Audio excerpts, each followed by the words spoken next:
What are the lessons that we should have learned from Vietnam? And you ask different people that question, you get different answers. My brother was in Vietnam, and I remember that very vividly. And I think the key is there needs to be an American loyalty. There needs to be caution in what we do. When you go to war, you go to war. Police ideas of policing areas and just sitting there and allowing your children to be targets, I'm opposed to. That's what happened in Vietnam. That's what's happening quite a bit now. And I don't know. I don't know if I can blame any one particular person for it. But I think the situation where our elected leaders sit and spit and spat and fight and blame and throw blame back and forth. Mr. Obie here, he couldn't wait to throw blame on the president. He was around. He's done things. You know, we're all responsible, and it's not just them. But we should stand behind our children. We should stand behind our country when they're overseas. And if not, bring them home. Do you think it's possible to support the troops and disagree with the mission? I would tend to think that soldiers many times have to go with the mission when they don't agree with the mission, and their lives are in jeopardy. What about us? They're putting their lives on the line, listening to a sergeant or a captain tell them to go into battle and to give their lives for what they were sent to do. There's a responsibility there. Let's say you're elected in November, and you are now the 7th District Congressman, and you're going to have to vote on the Iraq War. Are you going to vote to continue the conflict, or are you going to line up with the people who want to see it end as quickly as possible? When I'm elected to Congress, I'm going to be given, I hope, credible data that I'll be able to look at, to make a decision over, and to vote based on. For me to do it based on my gut feelings or based on political pressures, no, I will not vote that way. I will vote based on the facts. Again, let me emphasize, I'm not a lover of war, but I'm also not going to see our country jeopardized, whether it be through immigration, whether it be through war, whether it be through the wholesaling, selling out of our industry and our work, which is happening. We're at war in a lot of fields right now. And one of the major ones is we're giving our nation away. And Mr. Obie's responsible for that. Let's move from the war to the economy and play a clip we recorded from Mr. Obie a few weeks ago on the economy. It was shortly after the bottom dropped out of the stock market because of the subprime mortgage mess. And as you'll see, Mr. Obie ties the problems with the economy directly to the money we're spending in the Iraq War. We are borrowing a huge amount of money from companies like, from countries like China. This is what happens when you run a war without paying for it. We're going to spend this year over $170 billion on the war in Iraq and not pay for a dime of it, borrow the money from China. And I think people are aware that with the subprime lending crisis and the drop in housing values, that we could also run into volatility in the energy area. One day people are talking about $40 oil. The next day they're talking about $100 oil. China holds $1.3 trillion of foreign reserves. They threaten to liquidate them if we impose trade sanctions.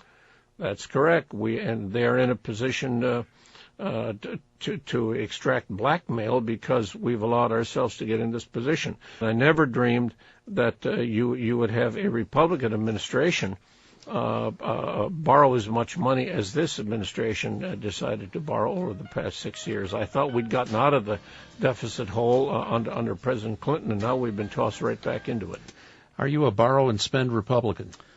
I do not borrow. I spend, but I don't borrow. No, I am not a borrow and spend Republican, nor a borrow and spend Democrat. I'm not a borrow and spend person, period.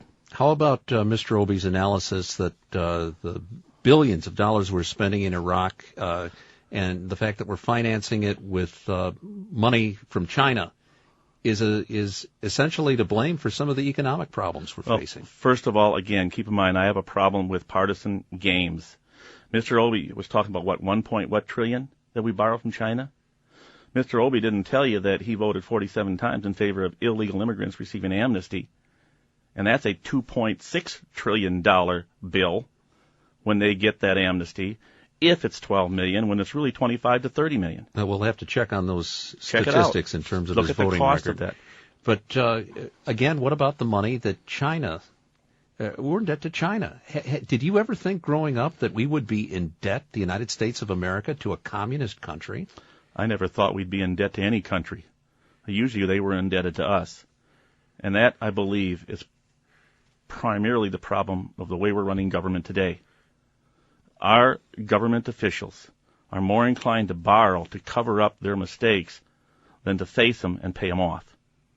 Dan Mielke is running for Congress as a Republican against Dave Obey. I'm Glen Moberg. This is Route 51 Regional Talk Radio on the Ideas Network. If you'd like to join the conversation, 1-800-780-9742.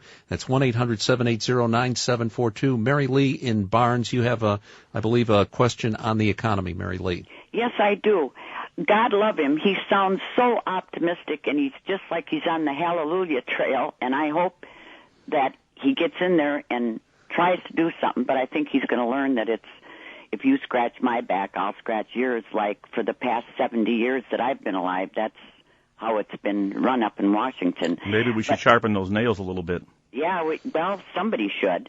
But I would like to know if he thinks all these companies that are leaving the United States, what is that doing to our economy? How can you do something about that at your level to try to stop that? We have a company, General Mills, that's leaving Poplar, Wisconsin, and it's leaving hundreds and hundreds of people out of a job. You know, And they're going to Mexico. Exactly. And this is one of the major concerns that I have is the fact that it's a wholesale sellout of our country. And I am opposed to that. I believe that we have to work together. That's why I'm pleading for Democrats, Republicans, Greens, union labor, non-union labor, industry, and small business that love this country to get together and start building this country back to the strength it once was. We have to stop that. We have to quit subsidizing the wholesale sellout, and we need to start rewarding businesses that are patriotic and American in their nature and work to build this country as well as turn a profit. And that's one of the problems that I see here. Mr. Obey has, I think, BIPAC, which is a business and industry PAC, rates him a 0 in regards to small businesses and in the industry realm. We have to change that. We subsidize the oil industry. Why don't we subsidize some of the business research and help build this economy back? Why don't we start looking for alternative energy resources and bring strength back to our nation instead of constantly selling and bartering with people from other countries to the point where we become indebted to them? Do you support NAFTA? I do not support any effort that takes away the freedoms, the prosperity, and the integrity of this nation. If NAFTA can be trained and worked on and improved to the point where it does not do that, great. If it can't, I'm against it. You know, the situation is America first. You know, we talk about prejudices, we talk about bigotry. That's about the only prejudice that I really believe in, and that is America first. And I believe that we need to work towards our country and bring the strength back to it. Whatever it. People make choices, they make decisions, and often there's wrong in those decisions. Correct it. And if you can see the wrong, change it. You don't just sit and say, well, we started it years ago, let's live with it.